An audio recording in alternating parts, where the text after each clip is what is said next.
Assalamualaikum warahmatullahi wabarakatuh, Ustaz Rahmat. Waalaikumsalam warahmatullahi wabarakatuh. Ini ya, jadi sahabat Bundar ini ada di Kemiri. Ini apakah benar Ustaz jika membangun rumah, ada mengadakan hajatan di bulan Muharram, ini apakah ada hal-hal yang harus disyaratkan? Mohon pencerahannya. Monggo silakan Ustaz. Terima kasih Ibu Rini. Ya. Iya. Ini termasuk apa ya? Pecinta Radio Bina Mas FM pada acara Sapa Ustadz. Apakah kalau kita itu mau membangun maupun ada manten atau mau hajat apa itu, ada syarat-syarat tertentu. Nah, disinilah yang perlu kita pahami dulu. Ini mohon maaf khususnya Ibu Rini dan para pendengar dan pemirsa semuanya.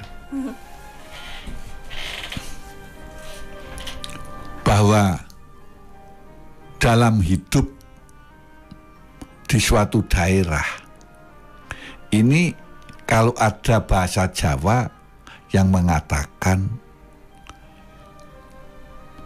desa ke mawa beda desa bentar. Desa ki mawa tata lan mawa cara. Gitu. Nanti maksudnya itu apa? Tata cara kehidupan di desa satu dengan yang lain berbeda. Gitu. Gimana kalimatnya tuh? Agak lupa ini. Iya. Ya saya tahu menangkap Ustaz. Tadi beda desa saben desa ki mawa tata mawa cara. Artinya bahwa tata cara antara desa satu bisa beda dengan desa yang lain. Terutama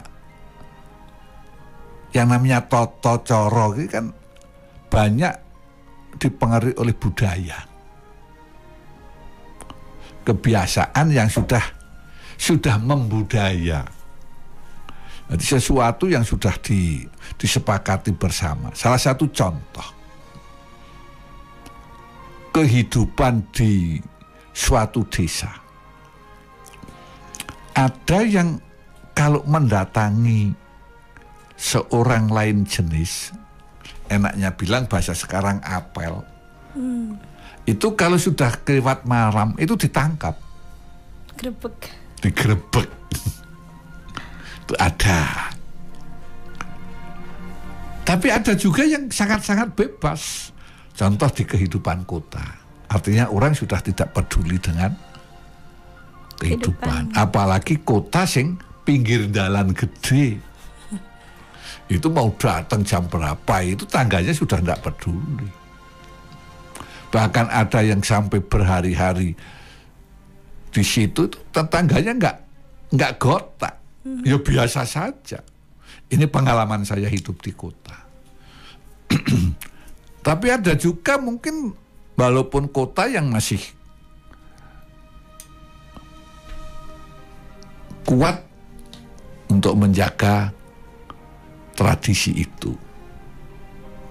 Nah, kembali kepada pertanyaan. Jadi kalau kita berbicara kehidupan orang Jawa,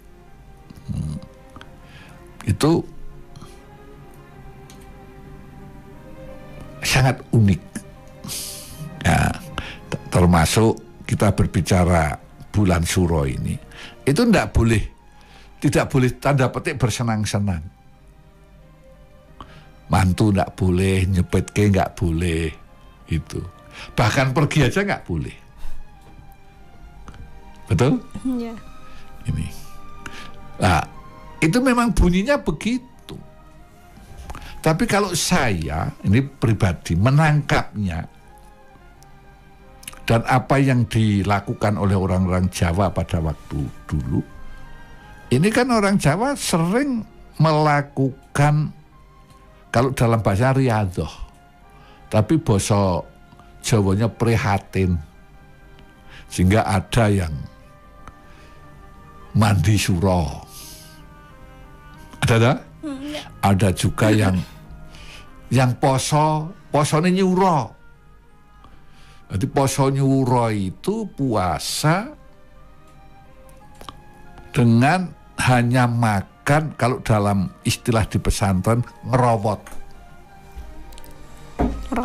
Ngerowot itu nggak makan nasi. Oh. Jadi mungkin ya seperti ketela, apa gitu, atau vegetarian. Menariknya begitu. Tapi setelah saya banyak belajar, ternyata saya temukan banyak juga yang melakukan. Hanya mereka itu tidak bulan suro. Gitu. Jadi orang yang contoh terkena penyakit diabetes, tidak boleh makan nasi. Tapi nggak bulan suro, tapi itu tiap hari malah ya. Ya. Begitu juga vegetarian, tapi karena penyakit apa lalu vegetarian. Diet dan lain sebagainya. Tapi ini Jawa ada semacam keyakinan yang itu juga kalau kita lihat kitabnya itu sulit kita jumpai. Artinya kitab Jawanya itu. Tapi lebih banyak pembelajaran Jawa itu hanya dari mulut ke mulut. Nah, disinilah yang tadi sudah saya sampaikan. Kita harus paham maksud pesan. Jadi ajaran itu pesan. Maka harus kita pahami maksudnya. Disitulah nanti indah kita mendapatkannya. Tuh. Nah, karena pesan itu kadangan menggunakan tafsir, pemahaman, maka pemahaman itu bisa berbeda. Salah satu contoh di dalam Islam, perbedaan pemahaman itu sudah pernah terjadi pada masa sahabat, di mana Ibnu Muljab dengan keyakinannya seorang yang hafid, sahabat Nabi, hafid Al-Quran, menafsiri ayat di mana Ali bin Abi Thalib itu melakukan apa istilahnya ya? Enaknya bilang itu berdamailah dengan Muawiyah. Dianggap kafir oleh Ibnu Muljam sehingga dibunuh. Dengan bangganya dia mengatakan bahwa dia itu telah melaksanakan agama. Ini pemahaman yang kontradiktif, yang artinya keyakinan yang ditanamkan atau yang dilakukan oleh Ibnu Muljam tidak berpengaruh. Lepas pro kontra dulu ini. Nah, begitu juga dalam memahami pesan-pesan Jawa yang dipesankan itu hanya dari mulut ke mulut. Ini termasuk itu. Nah, sekarang apa maksud pesan? Kalau saya secara pribadi, maaf ini pribadi, bisa berbeda dengan yang lain. Bahwa bulan Suro itu adalah bulan pertama pada tahun itu. Sama dengan bulan Muharram. Maka di Jawa ini diajarkan untuk prihatin. Artinya apa? Di awal tahun itu kita sebagai manusia itu untuk melakukan ubudiyah, memulai tahun baru itu dengan takarub, dengan DP-DP, dengan beribadah kepada Tuhan. Sehingga dalam tahun itu dimulai dengan kebaikan. Ini tentunya tafsir saya, pemahaman saya, memahami maksud pesan. Tapi bagi yang tidak, ya sudah, hanya ikuti saja. Potong kambing, kambingnya kepalanya ditanam, gitu aja. Itu harus di kuburan, resik di kuburan. Tapi maksud disuruh resik di kuburan itu apa? Itu tidak masuk. Kenapa kok kuburan mau diresiki? Ini tentunya sangat erat dengan budaya. Ini. Dan masih banyak hal-hal yang perlu pemahaman secara kontekstual. Agar apa? Agar kita tidak salah paham. Ini.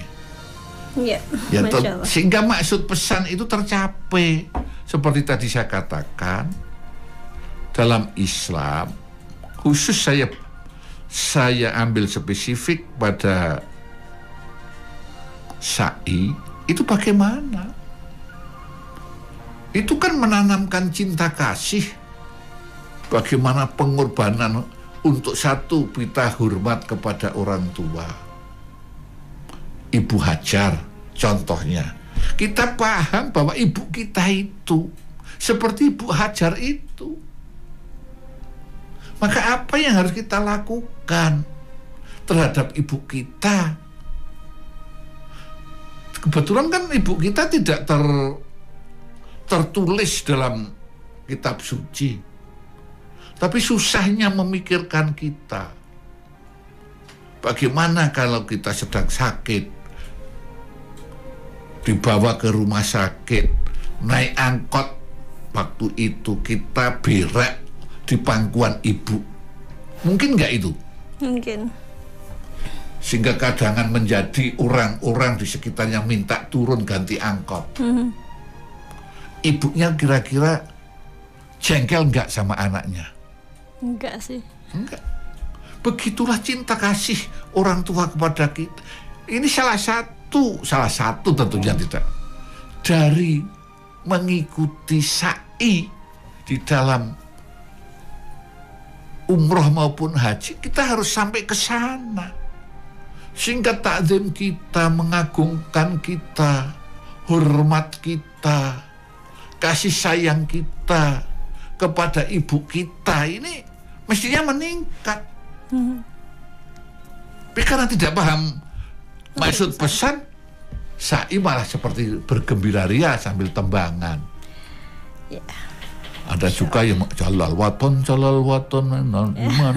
Ada itu, kalau tidak salah saya pernah melihat di YouTube. Ini apa-apaan? Mohon maaf, aku tidak bicara sah dan tidaknya loh. Tapi saya berbicara tentang maksud pesan. Nah, termasuk di Jawa ini ada keyakinan. Maka yang harus dipahami, keyakinan itu tidak dapat dipaksakan. Iya, kembali ke keyakinan masing-masing ya Ustaz. Iya, maka tidak buat rumah atau apa. Ya kalau saya secara pribadi, baik itu menyangkut nikah, hajatan atau apa, ya udahlah ikuti saja karena itu tradisi kita begitu. Tapi aku tidak berarti takut terhadap nanti musibah yang akan datang pada saya. Tidak ada kaitannya. Ya saya enaknya bilang ya menjaga fitnah saja supaya tidak mendatangkan fitnah. Ya sudahlah. Kenapa sih mau dicepet ke sebelum surau atau bar surau kan tidak ada masalah. Iya. Bukan malah kita menantang surau tidak apa-apa. Ya insya Allah ya tidak apa-apa. Ya, cuma kalau ada apa-apa itu nanti dikaitkan oleh orang-orang. Karena memang kitabnya juga saya sendiri belum pernah melihat. Pokoknya hanya dari mulut ke mulut setahu saya. Ini Pak, terbatas pengetahuan saya. Sehingga kalau nanti ada buku yang menulis tentang itu, ya mungkin saya akan bisa membaca lebih detail. Tapi ini kan pemahaman saya. Ya. Wassalamualaikum warahmatullahi wabarakatuh.